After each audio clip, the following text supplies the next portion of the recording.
Ya, terima kasih pemirsa, Anda masih bersama kami di Interupsi dan kita akan mendengarkan dulu pernyataan dari Serikat ataupun Solidaritas Hakim Indonesia yang kemarin datang ke DPR, katanya gaji hakim, Nisa. Itu setara dengan 3 hari jajannya Rafathar. Rafathar anaknya Raffi Ahmad. Berikut pernyataannya.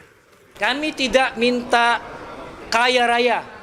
Kami tidak minta sebesar gaji komisaris Pertamina, sebesar direktur direksi BUMN. Enggak. Seperti gaji-gaji CEO. Tidak. Kami hanya minta kelayakan, kecukupan hidup, kesejahteraan yang layak. Anak-anak kami mampu mengakses pendidikan yang baik. Kami juga mampu makan makanan yang baik, tinggal tempat yang baik, tidak sakit-sakitan. Itu besarannya seperti apa?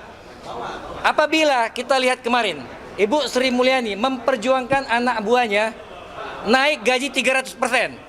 Padahal Kementerian Keuangan sudah PNS tertinggi di Republik ini, minta 300%. Kami tidak muluk-muluk, hanya 142%, yang mana angka itu didapatkan dari inflasi tahun 2012 sampai 2024. Kami hanya minta penyesuaian, kami hanya minta keadilan, itu saja yang kami minta. Dengan gaji hakim, take home pay hakim saat ini, ya kira-kira mungkin 3 hari uang jajan Rafathar, itu penghasilan kami. Coba bayangkan saja.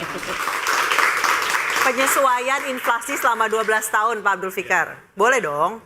Ya, saya kira tuntutan itu wajar saja ya kalau disesuaikan dengan keadaan ekonomi secara keseluruhan. Boleh saja gitu ya. Cuma kan juga ada sistem yang melingkupi keseluruhan, yang umpamanya sistem penggajian pada pegawai negeri umpamanya atau pada ASN. Itu kan ada sistemnya sendiri. Jadi nggak bisa naik sendiri-sendiri gitu loh. Artinya harus ada kajian yang betul-betul dipikirkan sehingga tidak mengganggu anggaran pada secara keseluruhan itu. Tapi kalau tuntutan 142% itu menurut Pak Fikar sesuatu yang masuk akal atau berlebihan atau seperti apa, Pak? 142% itu kenaikannya maksudnya. Iya. Kenaikannya. Saya kira nuntut sih boleh saja gitu. Asal bisa ada argumen yang memang bisa jadi kalau dihitung kasar, tadi Mas Fauzan menyebut 11 juta, 142% mungkin sekitar 28 sampai 30 ya? 120% dari 142% dari gaji pokok. Gaji pokok. Iya, dari yang 11 juta tadi Mas Fauzan menyebutkan. Berarti sekitar 28 juta ya? Iya, ya artinya kalau menurut saya wajar saja tuntutan segitu bisa diterima. Artinya ada rasionalisasinya gitu loh. Peruntukannya, kebutuhannya apa itu ada rasionalisasinya gitu. Tetapi itu tadi saya bilang, ini kan ada di dalam satu sistem keuangan negara gitu. Nah, artinya kalau ada yang berubah satu subsistem, itu pasti akan berubah subsistem yang lain gitu. Itu yang jadi soal gitu. Apa itu soalnya, Pak? Perubahan sistem yang seperti apa yang Prof maksud? Ya, umpamanya ada perubahan kenaikan di gaji hakim umpamanya ya. Maka tidak mustahil seluruh aparat penegak hukum yang ini gaji apa? Gaji pokok atau tunjangan jabatan? Gaji pokok ini yang dimaksud kan? Itu ada dua itu. 120% tadi gaji pokok atau tunjangan jabatan. 142% itu untuk gaji pokok kan? Mas? Keduanya. Yang maksud gaji yang mana? Ada gaji pokok, ada tunjangan jabatan, ada bantuan sewa rumah. Yang mana yang Prof maksud merusak sistem keuangan tadi? Maksud saya gini, itu pasti sudah pemerintah sudah mengatur satu sistem sedemikian rupa sehingga masing-masing profesi atau masing-masing unit kegiatan kepegawaian saya kira juga sudah punya hitungan masing-masing gitu. Coba tunjukkan untuk tunjangan jabatan hakim sistem yang mana yang Prof maksud? Ya tidak bisa ditiru. Jadi maksudnya artinya memang itu ada masalah, Prof. Untuk terhadap tunjangan jabatan hakim memang sistemnya sedang bermasalah. Maka tuntutan kedua kami adalah agar segera dibuka RUU jabatan hakim. Karena manajemen aturan jabatan hakim itu ada di situ. RUU jabatan hakim itu sudah dihentikan pembahasan sejak 8 tahun yang lalu. Maka tuntutan kami pertama, dorong perubahan PP 94 2012. Yang kedua, buka lagi itu. Kemarin sudah kami sampaikan kepada pimpinan di DPR agar dibuka kembali RUU jabatan hakim. Agar apa? Agar sistem yang Prof maksud tadi sudah ada itu menjadi ada. Saya kira poinnya itu jadi masalah sekarang. Poinnya adalah ketika jabatan hakim profesinya dinaik gajinya, dikhawatirkan profesi yang lain juga akan mengalami tuntutan seperti itu gitu loh. Bagaimana perimbangan keuangan secara keseluruhan? Saya Bahkan tanya tidak sama mungkin. Prof, Ya. jabatan mana, profesi mana yang sudah 12 tahun tidak dilakukan penyesuaian? Coba sebutkan selain hakim. Ya, tentunya kita tidak melihat Jangan sisi waktunya berduga. tadi. Saya khawatir Prof tidak tahu faktanya. Kita Oke, Pak jangan Boris, bertengkar kan. Jadi kalau dalam seperti ini benar juga ini mereka ini adalah satu sistem ya. Kalau misalnya kita mengatakan gaji hakim naik, berapa yang dibutuhkan?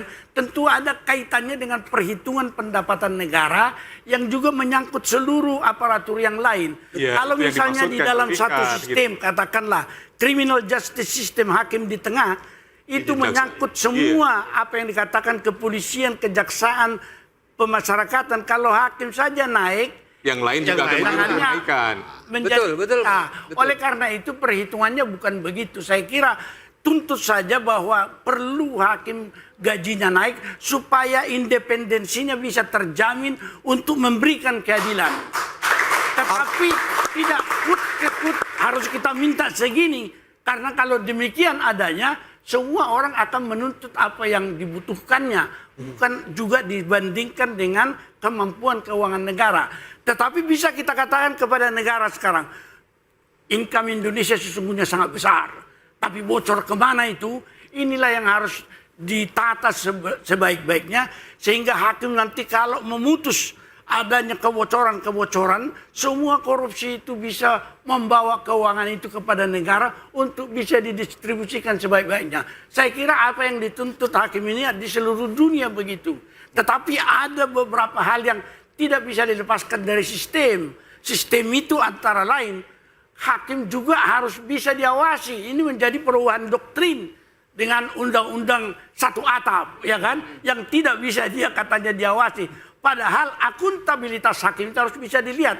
Tapi saya setuju naik gaji. Setuju. Saya kira Prabowo sudah merespon dengan baik sekali. Ya, saya kira setuju ya soal kenaikan. Tetapi persoalan tata caranya saja. Yang dipertanyakan orang adalah tata caranya. Kenapa harus cuti bersama? Yang dikhawatirkan nanti aparat penegak hukum yang lain ketika nuntut juga cuti bersama gitu. Atau profesi-profesi yang lain. Jadi nggak ada persoalan soal kenaikan. Tetapi tata caranya kenapa harus sampai kemudian 4 hari cuti bersama? Meninggalkan keluarga, meninggalkan... Mohon maaf, interupsi kalau begitu. Apa yang salah dengan hakim mengambil hak cutinya selama 12 hari dalam setahun itu? Ingat, hakim itu dulu, apa yang saya salah? kira hakim adalah wakil Tuhan dunia, hakim adalah yang mulia, hakim adalah pejabat negara, yang artinya apa? Semua kedudukannya lebih dari pejabat yang lain itu. Prof, Ya. hakim juga memiliki hak 12 hari untuk cuti dalam setahun. Itu juga nggak boleh dilupakan. Itu hak dasar, hak tapi asasi itu yang kemudian dimiliki oleh hak hakim. tadi itu kenapa kemudian bisa dilaksanakan secara bersama-sama kan itu. Ada yang Kita salah lanjutkan dengan- lagi. Ya, akhirnya mengganggu soal sistem Apa yang tertunda. salah kalau cuti bersama-sama? Iya. Apa yang itu pasti ada. Gini, akan menghambat sistem berjalannya satu sistem. Oke, kita Pasti. lanjutkan lagi nanti Prof. Abdul Fikar dan juga Bapak Ibu sekalian. Kita akan lihat seperti apa nanti solusi yang terbaik. Interupsi segera kembali.